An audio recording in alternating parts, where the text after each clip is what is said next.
ನಮಸ್ಕಾರ ಎಲ್ಲರಿಗೂ. ನಾನಿವತ್ತು ಬೆಂಕಿ ಪೆಟ್ಟಿಗೆಯಿಂದ ಒಂದು ವಾಲ್ ಹ್ಯಾಂಗಿಂಗನ್ನು ಮಾಡೋದು ಕೊಡ್ತಾಯಿದ್ದೀನಿ. ಮೊದಲಿಗೆ ಎಲ್ಲ ಕಡ್ಡಿಗಳನ್ನು ಈ ರೀತಿಯಾಗಿ ಬೇರ್ಪಡಿಸಿ ಇಟ್ಕೊಂಡಿದ್ದೀನಿ. ನಂತರ ಬೇಕಾದ ಕಲರಿನ ಪೇಪರನ್ನು ಬೆಂಕಿ ಪೆಟ್ಟಿಗೆಗೆ ಅಂಟಿಸ್ಕೊಳ್ಳಿಕ್ಕೆ ಈ ರೀತಿ ಅಳತೆಗೆ ಕಟ್ ಮಾಡಿ ಇಟ್ಕೊಂಡಿದ್ದೀನಿ.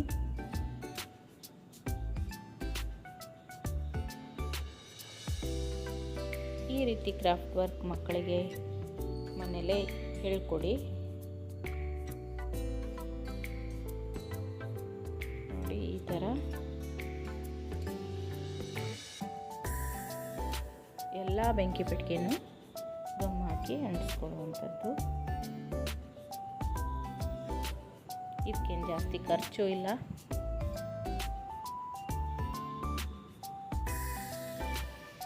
ಮಕ್ಕಳಿಗೆ ಮಾಡಿದ ಖುಷಿನೂ ಇರ್ತದೆ. ಒಂದ್ಸಲ ಟ್ರೈ ಮಾಡಿ.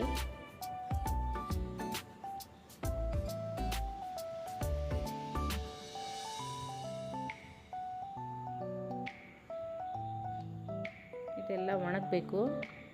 ಹೀಗೆ ನಾನು ಎಲ್ಲ ಬೆಂಕಿ ಪೆಟ್ಟಿಗೆನೂ ಇದೇ ರೀತಿಯಾಗಿ ಮಾಡಿ ಇಟ್ಕೊಂಡಿದ್ದೀನಿ.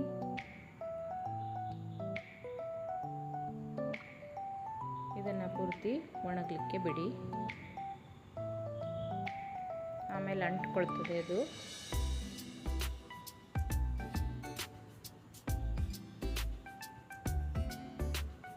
ನೋಡಿ, ಈ ಥರ ಎಲ್ಲವನ್ನು ಮಾಡಿಟ್ಕೊಂಡಿದ್ದೀನಿ.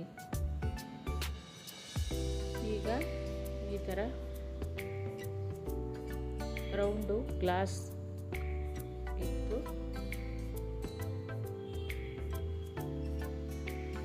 ನಿಮ್ಮ ಹತ್ರ ಏನಿದೆಯೋ ಅದನ್ನು ಹಚ್ಕೊಳ್ಬೋದು ಸ್ಟಿಕ್ಕರ್.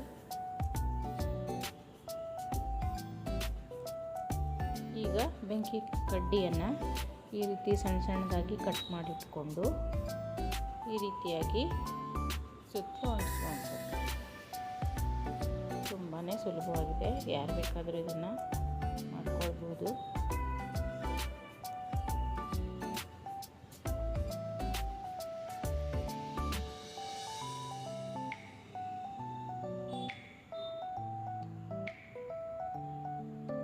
ನೋಡಿ, ಈ ಥರ ಎಲ್ಲ ಕಡ್ಡಿಯನ್ನು ಕಟ್ ಮಾಡಿ ಇಟ್ಕೊಂಡಿದ್ದೀನಿ.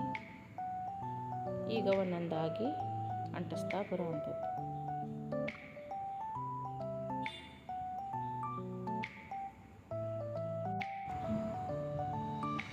ಹೀಗೆ ಸುತ್ತಲೂ ಅಂಟಿಸ್ಕೊಂಡು ಎಲ್ಲ ಬೆಂಕಿ ಪೆಟ್ಟಿಗೆಗೂ ಅಂಟಿಸ್ಕೊಳ್ಬೇಕು.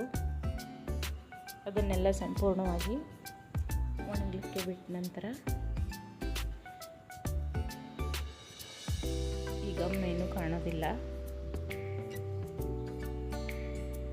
ಹಾಗೆ ನನ್ನ ಚಾನಲನ್ನು ಸಬ್ಸ್ಕ್ರೈಬ್ ಮಾಡಿಕೊಂಡು ಸಪೋರ್ಟ್ ಮಾಡಿ. ನಿಮ್ಮ ಫ್ಯಾಮಿಲಿ ಫ್ರೆಂಡ್ಸ್ ಜೊತೆಗೂ ಶೇರ್ ಮಾಡಿ, ಲೈಕ್ ಮಾಡಿ. ನೋಡಿ, ಈ ಥರ ಎಲ್ಲದಕ್ಕೂ ನಾನು ಅಂಟಿಸ್ಕೊಂಡಿದ್ದೀನಿ. ಡ್ರೈ ಆದಮೇಲೆ ಇದು ಗಮ್ ಕಾಣೋದಿಲ್ಲ. ಈಗ ಸೂಜಿ ಮತ್ತು ಒಂದು ಉಲ್ಲನ್ನಿನ ಸಹಾಯದಿಂದ ಇದನ್ನೆಲ್ಲ ಜೋಡಿಸ್ತಾ ಬರಬೇಕು. ಈ ಥರ ಬೆಲ್ಲನ್ನು ತಗೊಂಡಿದ್ದೀನಿ. ನಂತರ ಈ ಥರ ಮಣಿಯನ್ನು ತಗೊಂಡಿದ್ದೀನಿ. ನಿಮ್ಮ ಕ್ರಿಯೇಟಿವಿಟಿಗೆ ತಕ್ಕಂತೆ ಏನನ್ನಾದರೂ ಬಳಸ್ಕೊಳ್ಬೋದು.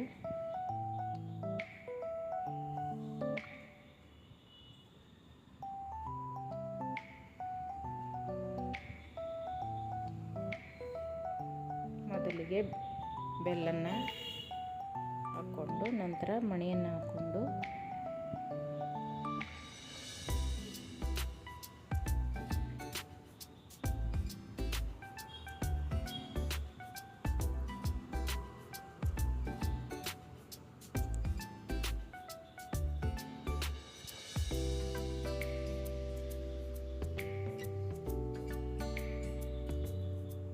ನೋಡಿ, ಅಂದಾಜಿಗೆ ಇಷ್ಟುದ್ದ ದಾರವನ್ನು ಬಿಟ್ಕೊಂಡು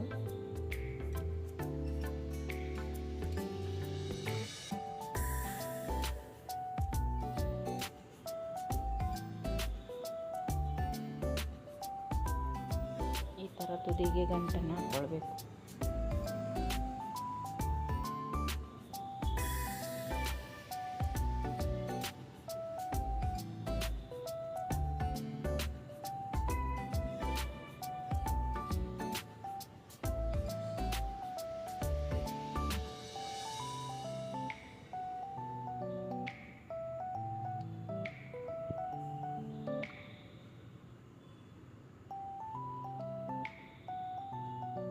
ಆದರೂ ಉದ್ದವಾಗಿ ಆದರೂ ಅಡ್ಡವಾಗಿ ಆದರೂ ಹಾಕ್ಕೊಳ್ಬೋದು ಬೆಂಕಿ ಪೆಟ್ಟಿಗೆನ.